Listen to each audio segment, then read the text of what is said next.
Hello everyone, and welcome to this Midi Sandbox tutorial. I'll be going over how I use Midi Sandbox to practice and learn new songs. In case you don't already know, Midi Sandbox is a website that provides a free collection of MIDI responsive widgets, like what you see on the screen here. I created this site to provide musicians some tools to enhance their learning and creative process. It's also extremely customizable, so whether you're a teacher or a student like me, I hope you can get something out of it. In this example, I'm going to be using the song Feathers by Nujabes.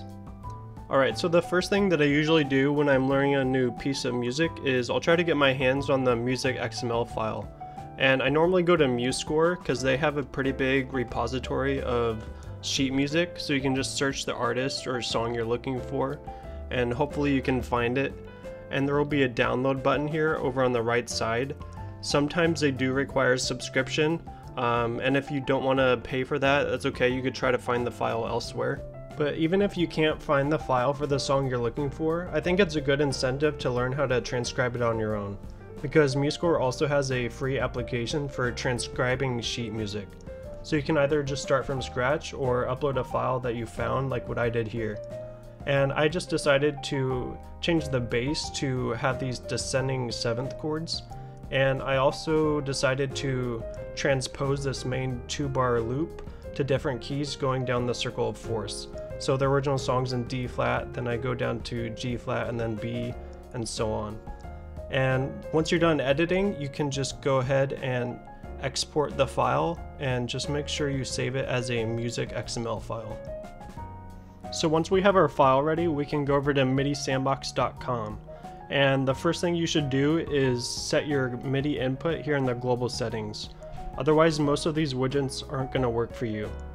Then I'll select the sheet music widget here at the top, and we can upload the file that we just edited, or just select one we've already uploaded before. And I've already set up this layout, but I'll quickly go over it. Over here on the left, we have the Grandstaff widget, which simply just will display the notes that we're playing in our MIDI input. And we could also change the key signature over here. And the circle of fifths I mostly just use as a reference, but there's also this key prevalence shading setting over here. So if I toggle this, it'll highlight the keys that are most related to the notes that I've been playing. So I could reset this and play notes from the key of C. And you can see it's highlighting these keys up here. But most of the time I'll just use this as a reference.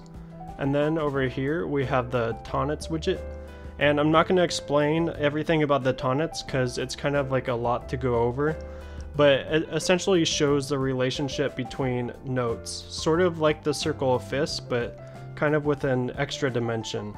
So for example, major chords will always have this upside down triangle shape with the root note in the top left, and minor chords will always have this upwards triangle with the root note in the bottom left. And then down here we have a chord estimator widget, and it will basically just try to name the chord based off of your MIDI input. And keep in mind that the key selected here does affect the naming. So if I go ahead and select C, now it's trying to call this C sharp major 7. So just keep that in mind. And then down here we obviously have the piano widget, and if we wanted to, we can scale the width and change the start note if we wanted to, depending on our screen size. Next, I want to go over some of the features of the sheet music widget. So there's a lot of settings over here, but most of them are pretty self-explanatory, so I'll just go over a few. Like this iterate cursor on input match toggle basically means that if I play the notes on my MIDI controller that match whatever the cursor is highlighting, then it'll iterate to the next group of notes. So for example,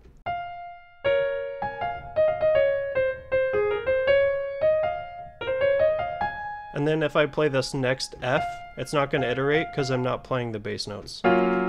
So let's say I only wanted to focus on a certain subsection of the score, let's say measures 5 through 6, and I only wanted to practice the bass notes because I'm not ready to play both hands together just yet. I can go ahead and select bass for this setting and then save changes, and now I can just play the bass notes to iterate the cursor.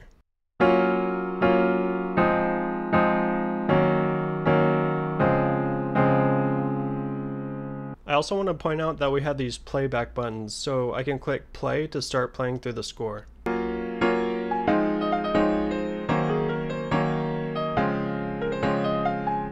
So obviously we can change the BPM and pause it and reset it back to the start here.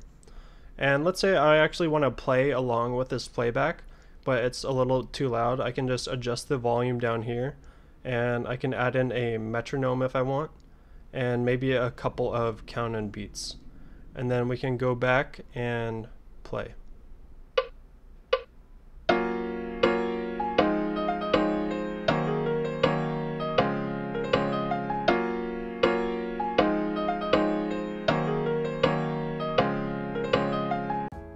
Lastly, I'd like to point out a couple of quick tips. For example, you can save your own templates so that every time you visit the page, you don't have to go through all this setup.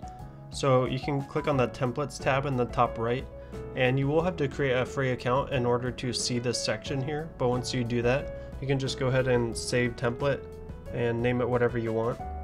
And once it's saved, you can also click on this icon button and get a link to this template to share with others. And anybody will be able to view the template that you just saved, including the sheet music, even if they don't have an account. So that is one thing that's good to know. And I also want to point out that there's an FAQ page here, and I will continuously be updating this page, so definitely check it out if you have some questions. For example, Midi Sandbox does not play any sound in response to MIDI input. I recommend using your own DAW for that, and just getting a free plugin or two. It'll sound a lot better. And I also want to point out that if you're having trouble and you're using Windows, definitely check out this tutorial down here. And if you have any other questions, just comment below and I'll try to respond as soon as possible. Alright, that's all I have for this video. Thanks for watching, and I'll see you in the next one.